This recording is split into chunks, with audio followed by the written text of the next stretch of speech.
हमारे blood vessel के अंदर कुछ कंडीशन में ब्लड सेल्स आकर जमा हो जाते हैं एंड ब्लड क्लॉट का फॉर्मेशन कर देते हैं। इसी ब्लड क्लॉट को थ्रोम्बाई भी बोला जाता है।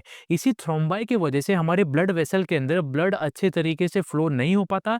और जब हमारे बॉडी के अंदर ब्लड अच्छे तरीके से फ्लो नहीं हो पाएगा तो काफ़ी बड़े बड़े डिजीज जैसे कि स्ट्रोक या फिर पल्मोनरी इम्बोलिज्म हो सकता है। थ्रोम्बोलाइटिक ड्रग इसी थ्रोम्बाई को या फिर इसी ब्लड क्लॉट को तोड़ने का काम करते हैं, डिसॉल्व करने का काम करते हैं। इसके बाद अब डेफिनेशन ऑफ थ्रोम्बोलाइटिक ड्रग्स के बारे में समझ लेते हैं। द ड्रग्स और medicines that break the thrombi and dissolve the blood clot are called as thrombolytic drugs. ऐसे ड्रग्स, ऐसे मेडिसिन्स जो थ्रोम्बाई को तोड़ने का काम करते हैं, थ्रोम्बाई को ब्रेक करने का काम करते हैं एंड ब्लड क्लॉट को डिसॉल्व करने का काम करते हैं, ऐसे ही ड्रग को थ्रोम्बोलाइटिक ड्रग्स बोला जाता है। थ्रोम्बोलाइटिक ड्रग्स को फाइब्रिनोलाइटिक्स भी बोला जाता है। सो ये तो था introduction and definition of thrombolytic drugs. Hope आपको अच्छे तरीके से समझ गया होगा। नेक्स्ट हम क्लासिफिकेशन ऑफ थ्रोम्बोलाइटिक ड्रग्स के बारे में समझ लेते हैं। अगर हम बात करें इसके क्लासिफिकेशन की, सो थ्रोम्बोलाइटिक ड्रग्स तीन मेन पार्ट में क्लासिफाई होते हैं।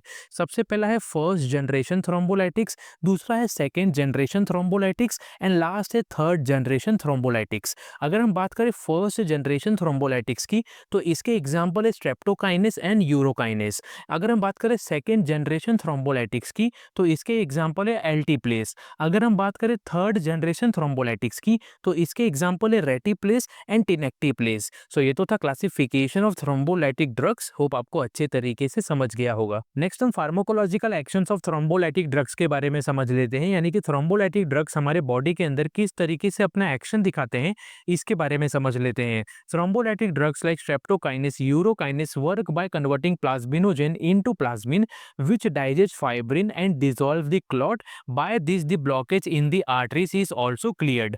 Thrombolytic drug जैसे कि streptokinase, urokinase हमारे बॉडी के अंदर प्लाज्मिनोजेन को प्लाज्मिन में कन्वर्ट करते हैं।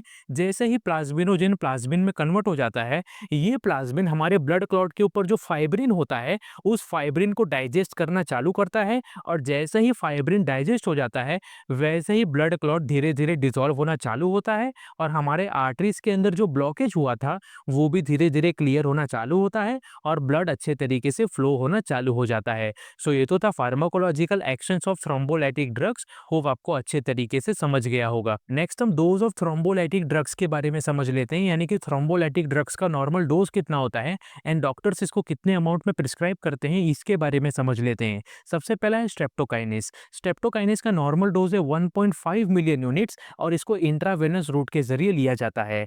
नेक्स्ट है एल्टीप्लेस। एल्टीप्लेस का नॉर्मल डोज होता है 15 मिलीग्राम और इसको भी इंट्रावेनस रूट के जरिए लिया जाता है। लास्ट है रेटिप्लेस। रेटिप्लेस का नॉर्मल डोज होता है 10 यूनिट्स और इसको भी इंट्रावेनस रूट के जरिए लिया जाता है।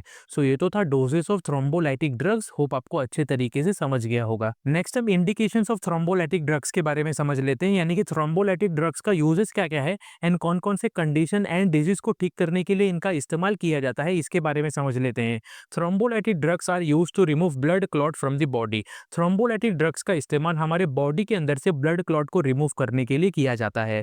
Thrombolytic drugs are also used in patient with heart attack condition. ऐसे पेशेंट जिनको हार्ट अटैक का प्रॉब्लम है, इन पेशेंट में भी थ्रोम्बोलाइटिक ड्रग्स का इस्तेमाल किया जाता है। These drugs are also used in the treatment of thromboembolism. Thrombolytic drugs का इस्तेमाल थ्रोम्बोएम्बोलिज्म डिजीज को ठीक करने के लिए भी किया जाता है।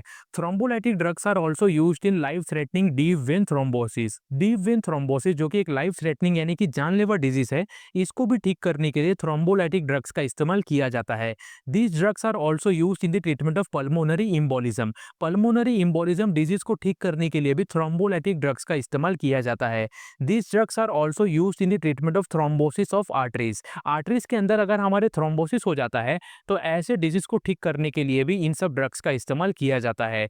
These drugs are also used in the treatment of venous thrombosis. Venous thrombosis disease को ठीक करने के लिए भी थ्रोम्बोलाइटिक ड्रग्स का इस्तेमाल किया जाता है।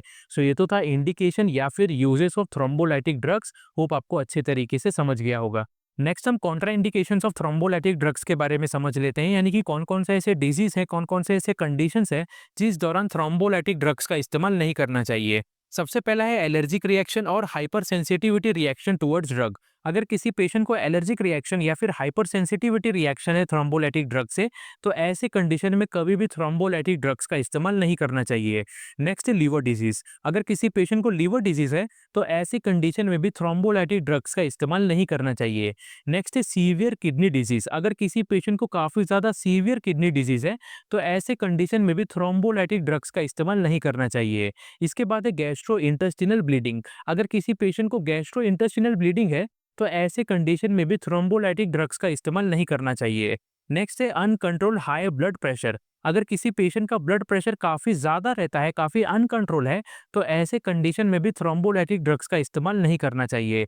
लास्ट है प्रेगनेंसी। अगर कोई फीमेल पेशेंट प्रेग्नेंट है, तो ऐसे कंडीशन में भी थ्रोम्बोलाइटिक ड्रग्स का इस्तेमाल नहीं करना चाहिए। सो ये तो था Contra indications of thrombolytic drugs. Hope आपको अच्छे तरीके से समझ गया होगा। सो यहाँ पर थ्रोम्बोलाइटिक ड्रग्स चैप्टर अच्छे तरीके से खत्म होता है। अगर आपको किसी भी टाइप का क्वेश्चन या फिर डाउट है, तो आप हमें कमेंट बॉक्स में पूछ सकते हैं।